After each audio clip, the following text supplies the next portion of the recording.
en el carro no se ve bien. Nicholas, ¿cómo está? ¿Todo bien? ¿Y tú cómo estás? Bien, bien. So your English is good, right? We could do this in English and Spanish or what? Yeah, my English is good. All right, all right. So how you feeling, man? I'm feeling good. How are you? I'm good, man. Thank you first and foremost for coming on the show. And yeah, man, let's get into it. So where are you exactly? Are you 100% Puerto Rican? Nah, not 100%. My parents are Okay. Dominican, but I was born and raised over here. Ah, so your parents both Dominican or just one? Nah, they both Dominican. Oh wow, so it's like what's his name? Thomas Delorme. Yeah. Delorme's But the thing is, they actually met here in Puerto Rico. Oh, your parents met in Puerto Rico. Yeah. So you were raised there. That's how you learned the English. Yeah. I think I learned English by watching cartoons. Then I went to the States and got fluent with it. Nice, nice. So what got you into boxing? Um, Problems in the street, like with one of my friends in the neighborhood. What kind of problems? He used to bully me, so I went to the gym just to beat him up. Never got the chance. We became friends, and I'm still doing it. Dan, so you went to the gym to learn how to beat him up, but you never got to put the hands on him. Actually, I did, but after we became friends, we helped each other with sparring. So where'd you get the nickname La Bestia, which translates to the beast? Actually, I abducted it from the fans. When they saw me, I'm starting my boxing career. They were like telling me, "Oh, this kid is beast. This kid is beast." So I just adapted it Nice, nice. until until recently that I decided to go by my real nickname, that is Nico. So you were raised in Bayamon? No, I was born in Bayamon. I was raised in Vega Alta, where I Oh, still live. okay, yo. So you're still in Vallarta. How's it feel going back and the people seeing you on TV? No, it feels great, man. Everywhere I go, people start congratulating me. They want pictures. Like the love, it feels great. So you started boxing around 15?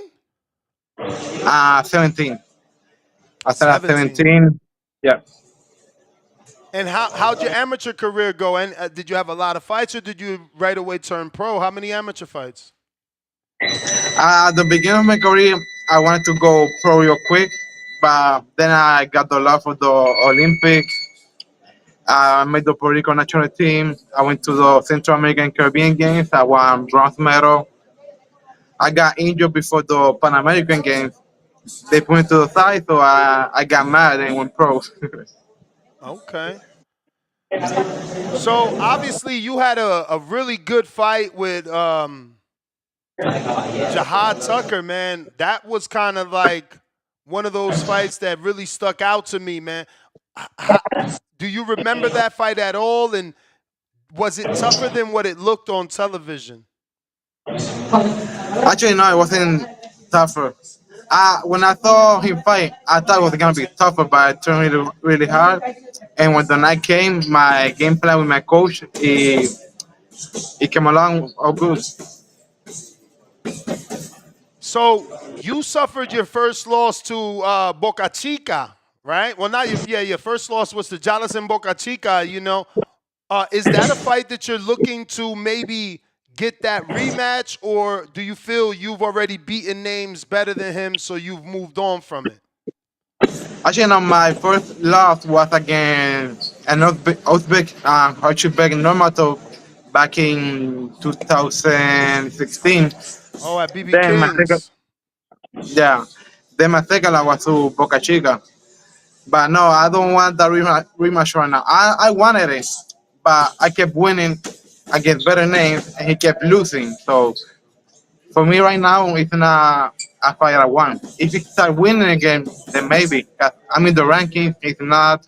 My career has taken off. It's been going down. He actually fight this weekend against Tiger Johnson. Yep, yep, yep. So you're right under Mantis Stanionis in the box rec rankings. Stanionis obviously just lost to Jerome Boots Ennis. Do you feel you're ready for a fight with Stanionis? Yes, I do. That's the name that I want. I want the big name. I want to showcase my talent and who I really am to do. I get big name. Early in your career, people described you, or should I say, maybe you described yourself in some interviews as a brawler who didn't mind taking punches to deliver your own. After that loss to Boca Chica, it seems like you've changed that style and polished yourself up. Do you believe that that loss changed you? The last didn't particularly change me because I was already working on this style, but with the Boca Chica fight, I went too overconfident. I didn't train with my coach here in Puerto Rico. I trained in Florida, so I got too overconfident. And when I first got him, I went for the kill and got killed. Yo, so talk to me about this weight loss. Is this true? Were you really 232 pounds? And how old were you when you was Yeah. that heavy? I was 15 years old.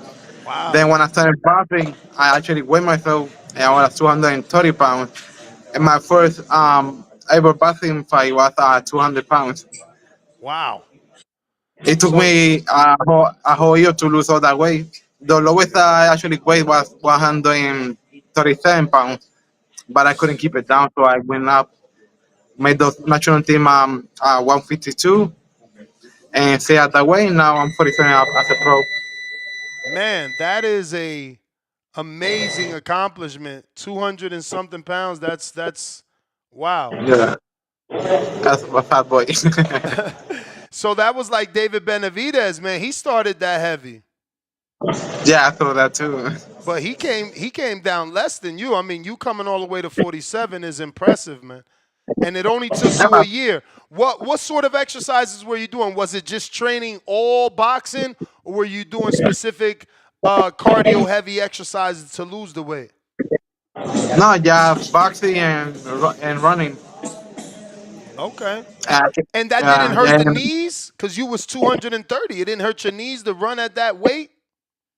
actually, it didn't. But All I used right. to run like left mile. I used to run like 10, 20 minutes. Now I run for hours. Oh, now you like running for hours. Yeah. What do you think changed? What is it about running? I actually enjoy it. A lot of us don't enjoy running, but I enjoy it. It clears my mind. It gives me time to think, and, and you can see my condition in the ring. Have you had the opportunity to meet Subriel Matias? Yeah, we actually spar a lot together. Oh, a lot? Yeah. So you used to be trained with Panda, or they just used to call you for sparring? No, I mean like why not for his last two fights we were sparring together. Oh, wow. Yeah, here in Puerto Nice. Rico. That's dope, man. So how's that? How was that? Because he's a little bit smaller than you, but they say he's got a lot of power. It's like it's not his power, it's the consistency of his punches. He never stops punching. Mm, And I never stop punching either, so it's fireworks in our sparring session. Like people wow. come see us spar, they sit down and just enjoy the sparring session. Damn. That sounds like Yeah, that sounds we like go out, something that needs to be recorded. yeah, we go at it for 10 and 12 rounds straight. Wow. Dope, dope. I got a couple questions from the people I want to get to. I got Donald in Baton Rouge that says, where do you want to fight at before your career is over? 1, the United Kingdom. 2, your hometown of Puerto Rico. Or 3, Africa. Here in Puerto Rico, and I would like to go in United Kingdom. There's a lot of boxing fans over there too. It sure is. Next one is from Ali and Dago. He says, Nicholas, who are your top 3 favorite fighters of all time? Of all time, I would say Pernell Whitaker, Miguel Cotto, and obviously Philip Trinidad. Wow. He said Pernell Whitaker. Who put you on Pernell? When I started boxing more, I used to watch him to get a little bit of his style too, like his movement, his defense. Nice.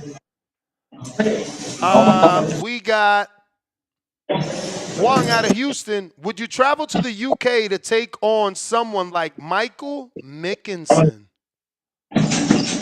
Yeah, of course. I will fight anyone. My promoter point in front of me. Shout out. We got Mr. Benny Hinn that says, what happened to Gabriel Maestre fight? And would a fight with Stanionis interest you? You answered the Stanionis part. What happened with the Gabriel Maestre fight? Honestly, I don't know the details. I got a little injured. The doctor told me to take 10 days off. When I came back, I thought I was still fighting him, but they took another route, so it is what it is. You said that you started off as a brawler and you didn't care to get hit, but obviously that changed up. Can you walk us through what was that toughest lesson you learned in the ring that changed how you fight? That not everybody's gonna get knocked out. I'm not gonna knock everybody out. I'm not Superman. I gotta take my time, take less shots so I can prolong my career, and uh, that's why I changed my mind. That's why I keep adding tools to my arsenal. ProBox TV sees you as a future welterweight champion. They do a lot of business with Brian Norman, or excuse me, with Top Rank, who has Brian Norman. Is that a fight that you're interested in as your first title shot, or are you eyeing another champion? I want any of the champions, any of them. But So if it's why? Norman Jr., even better. You said if it's Brian Norman Jr., even better. Yeah, I want a title. Why? Why should fight fans believe that you can beat a Brian Norman? Sorry? Why should fight fans believe that you can beat a Brian Norman? ¿Por qué tú crees que los fanáticos deben pensar que tú puedes ganarle a un peleador como Brian Norman? Because I'm a real disciplined guy. I show in the ring. I got a lot of IQ. I got speed. I got defense. I got IQ. I can make adjustments. And I got great condition. Out of the young welterweights you see, Emiliano Moreno, Tiger Johnson, man, who else is out there that's young? Rohan Polanco. Who do you think is the most talented 147 contender? I mean, Tiger Johnson just moved up to 147, so we got to still see what he can do at that weight class. Emiliano Moreno is a real great guy too. He has a high volume punching style, and Polanco has a great counter punching style too. They're all great fighters. Have you sparred with Moreno because he works with ProBox? No, not yet. But I believe he lives in California in Pro facility. Yeah, no, he moved out here. He moved out here to Vegas. Oh, yeah, I think Pro facility are in Florida. So I might go to Florida to get some sparring too. Well, Moreno moved to Vegas. Yes, no, I haven't sparred with Moreno. Okay. But I would love to. Yeah, he fights this Saturday. Bonet. Yeah, Bonet. Yeah, he's fighting Bonet. How you think he does in that fight? I mean, if he comes out like he always do, I think he can take Bonet out. Do you think he's going to be able to... Say it again? I think he's going to be consistent with his train. Well, his trainer told him and keep throwing punches into angles. I think he can get the stoppage. You think he'll be able to make that wait long enough for you guys to fight? Honestly, don't know. But he's really tough. I saw him like in November when we both fought, and he's pretty tough for the weight class. And he's young. So we'll see. He is. He might not be able to stick around there. What do you think about a guy like Rolly? You think you could beat Rolly right now, or you need a few more fights? Rolando Romero. I can beat Rolly, really. Yeah, of course, right now. But you're not surprised what he did to Ryan? I know you didn't think he was going to beat Ryan. No, I didn't think it would be Brian, but he got power that you can't deny. One thing he does have is power. That's for sure. What do you think makes you different from the rest of the welterweight contenders in this stacked division? And how do you plan to shake up the division? With my style, my charisma, my high volume punching, my angles, with everything. People So always overlook me, so they're always gonna be in for a surprise. I hear that you do some mentoring back in Puerto Rico for the younger boxers and kids. Is that true? Yeah, I go every time I finish training. I stay in the gym, between the young kids, giving them advice, just helping each other out. What's the most like common piece of advice the kids ask you? Like how do I get better? Telling them you gotta be consistent, you gotta be disciplined, you gotta just keep working on it. Don't get discouraged because you can't do it at the moment. It's a process. For sure. Puerto Rico has produced some great Puerto Rican champions. Obviously, Tito Trinidad, Miguel Cotto. What's your plan to carry that legacy for Puerto Rico? I just wanna be myself. I wanna be remembered as Nicklaus Flaz, not the next Tito, not the next Miguel Cotto. I want people to see me like, oh, that's Nicklaus Flaz. I have Clemente from Phoenix. Saludos, campeón. If Xander Zayas wins the WBO title and they offer you a fight at 154 in Puerto Rico, would you accept that fight? No. I'm a welterweight. He's a super welterweight. We're both Puerto Rican. There's a lot of other fights out there, and my plan is to be world champion at 147. Great answer, champ. I love the way you stood on business. We got Devin Sanchez that says, what's next? No, excuse me. What's the next step, Nico? You don't want the Polanco fight and pulled out of the Maestre fight. That's easily could have been rescheduled. Do you think you're deserving for the title shot without fighting someone first? Wow. I didn't pull out of the fight. I'm a promoter. I don't get to choose who I fight always. My promoter and my team always has a plan for me. I just follow them because before I signed with something, I was not getting fight. So I'm trusting the guy that's getting my career to the next level. I never turned out the Polanco fight. We never got an offer. My promoter clarified that. They were just talking about getting me to fight, about getting me to fight him, but they never actually made the offer. We have Wheezy here. Saludos desde Los Angeles. Who would you like your next 3 opponents to be?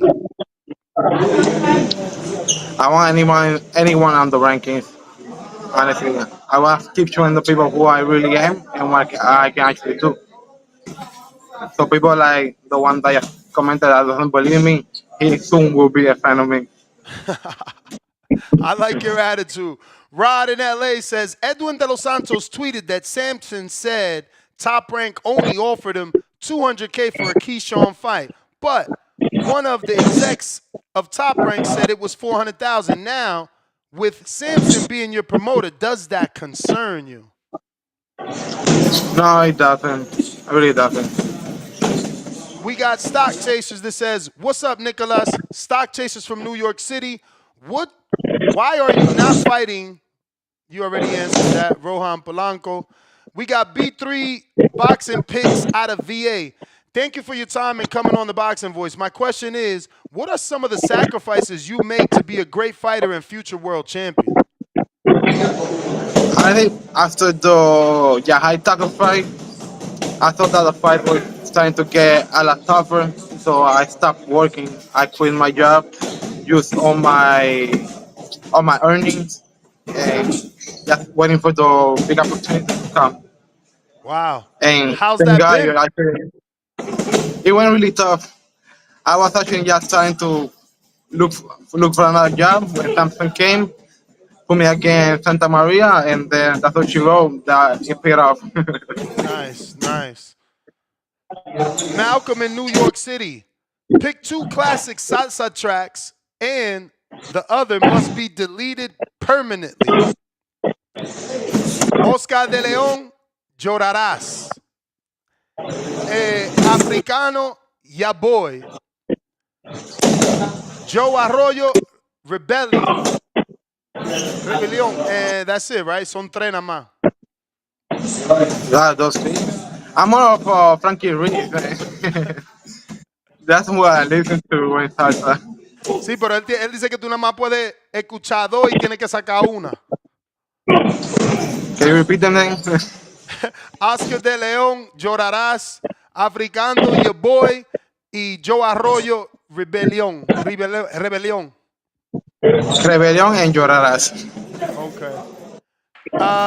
We got Quest out of VA. What's up, champ? Blind rank these 4 pound-for-pound boxers.